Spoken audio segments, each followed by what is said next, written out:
Hello, everybody, and welcome to Thursday, Jennifer. Yes, it is, and thank you for joining me. This is a little live video before the full Damage Report show, which is coming up in just about 21 and a half minutes. So, what are we going to talk about? Well, we're going to talk about what all of the best, most powerful people in the world are talking about.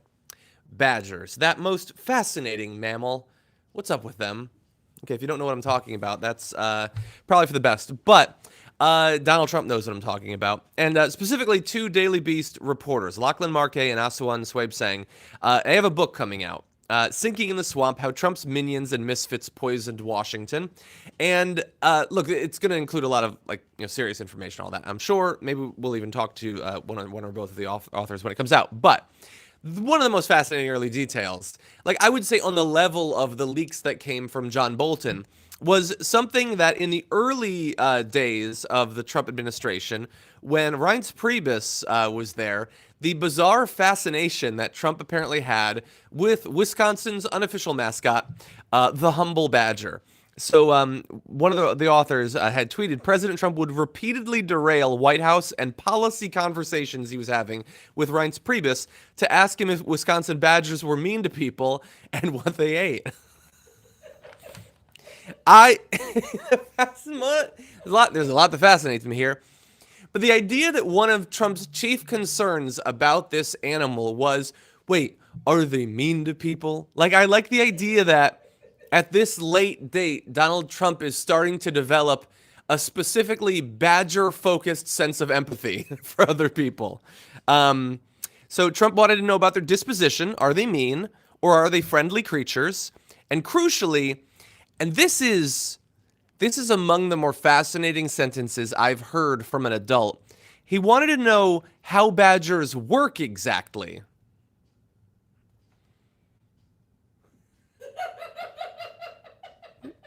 I mean, it's not 5G. It's not an experimental ion drive. So how do they work? What do you mean, their circulatory systems? How do they work? Are they good laborers? What do you mean, how do they work? They work like most mammals. They take in oxygen, carbon dioxide goes out, food goes here, other stuff goes out there, blood moves around, there's a lot of icky fluids. That's how they work. And yet, the combination of those two things, are they mean to people and how do badgers work? If it were anyone other than Donald Trump, and when I say anyone, I mean specifically a child of a maximum age of 7, that would be adorable. Think about it. How cute. Baby Trump, if we had one of those. It'd be horrific.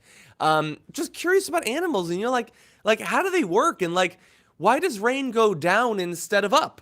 That sort of stuff. In an actual interest and curiosity in the natural world, that would be fascinating. So he also apparently, he asked whether badgers have personalities or if they're low energy. So specifically, he wanted to know if they have personalities or if they're boring. Is it Jeb? Yeah. Is it low energy Jeb? And you just have a badger please clap. Thank you, Kellen.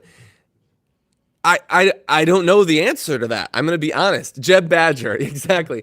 I don't know how distinct their personalities are. Are they like dogs? Are they like pigs? I honestly, I don't know. Yes, these pre-topics tend to be ridiculous. And look, I got something serious that's coming after it. But how do they work? And do they have personality? And by the way, wait, there was one other thing. Hold on. So where is it? Damn. Oh, yes. He also asked Priebus if he had any photos of badgers he could show him.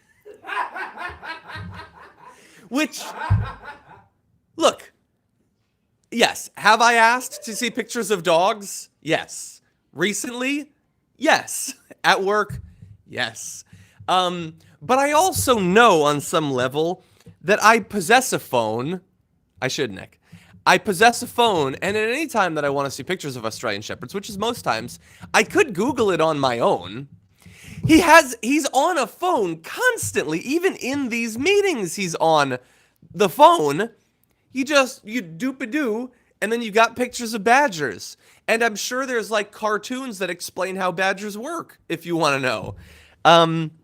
But like, I love the idea that like he's being briefed about like how they're gonna try to destroy the ACA, or what's going on with Iran, and he's like, no, no, man, like, come on, tell me about the Badgers. Tell me about the Badgers. To Reince Priebus, who, look, does he come from Wisconsin? Yes, he does come from Wisconsin.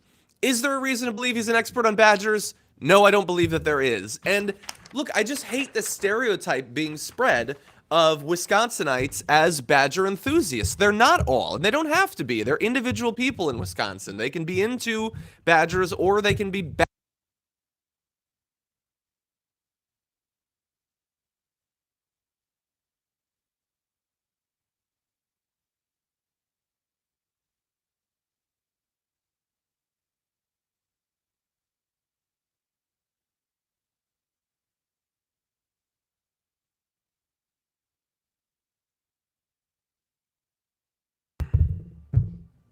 Is it back? Okay, yes, I got it. I pressed the button. Look, like a lot of people these days, I get too enthusiastic when talking about Badgers, and I start like, ah, come on, give me the Badgers. Like people like me and the President of the United States. You think about these little mammals, and you just want to know what's going on. Whether you're a dumb talk show host, or the leader of the free world, or the formerly free world. It is a blue Yeti, actually. Anyway, okay, so, oh god, time is always passing so fast when you talk about Badgers. We've barely even gotten into how they work. But anyway, I did want to let you know that John Kelly, who had been, chief of staff at one point, I don't know what mammals they asked him about, but he is coming out now with some more open criticism of Donald Trump, and to some extent his base, which is probably going to become more common. Now, like, we're going to cover this on the main show, I'm sure. Bear in mind during all of this that John Kelly hypothetically was in a position when he was in the White House to do good things, and I don't necessarily have a lot of evidence that that actually happened. Yeah, I think Badger Talk should be a weekly thing. Just Badger facts, Badger gossip, Badger drama alert. So anyway, bear that in mind when we're talking about John Kelly. But apparently John Kelly sort of lashed out a bit at the Fox News audience, saying that if you only watch Fox News because it's reinforcing what you believe, you're not an informed citizen. And I know that, like, Trump supporters, regular people, but also, like, in the media, are, like, already freaking out about that quote. But come on, that's not that big of a criticism of Fox News. I do more every day. That's true of any source. That's true, by the way, of TYT and the Damage Report. If two things are true, if this is the only place you get your news, Badger or otherwise, and if you watch us because we confirm everything that you believe, and that's it, and that's all the news that you get, then no, I would not consider you an overly informed citizen, more so than if you watched Fox News, sure. But you should be, getting a broader sort of base of information. And so John Kelly's just sort of acknowledging that. I don't know, he's criticized him a bit on his lack of, like he attacked him for pushing out Vindman and stuff like that, which is good. Like, I'm glad that there's some pushback. It doesn't necessarily, it's not gonna do anything or anything like that. A stable genius should know how Badgers work. Yes. And then, like, let's close on this. So because Kelly is coming out and criticizing him, it doesn't matter that he was in the White House for some time. Obviously, Donald Trump liked him, wanted him. I mean, come on, it's John Kelly, like, all this respect and stuff. He tweeted this. When I terminated John Kelly, which I couldn't do fast enough, he knew full well that he was way over his head. But again, Sony Samtron, thank you. I'm happy to be able to, cover, live breaking Badger news. So which he couldn't do fast enough. I wish that Trump supporters, like, could be woke. Maybe they could put, like, the special glasses on that let them see through the propaganda. And just once realize, because this is a long established pattern, that when he says, like, oh, I got rid of that loser, he was awful, that loser who I courted for the job and then hired and then had hold that incredibly important position for quite some time, he was a loser, I got rid of him, that should, in one case, but especially in case after case, as the case is being built, should reflect poorly on the person that is constantly doing that. Like, what would you think about a person who was like, oh yeah, no, I dumped my girlfriend. She was terrible. She was terrible. Couldn't dump her fast enough. And they say that about every single person that they've been with for some time.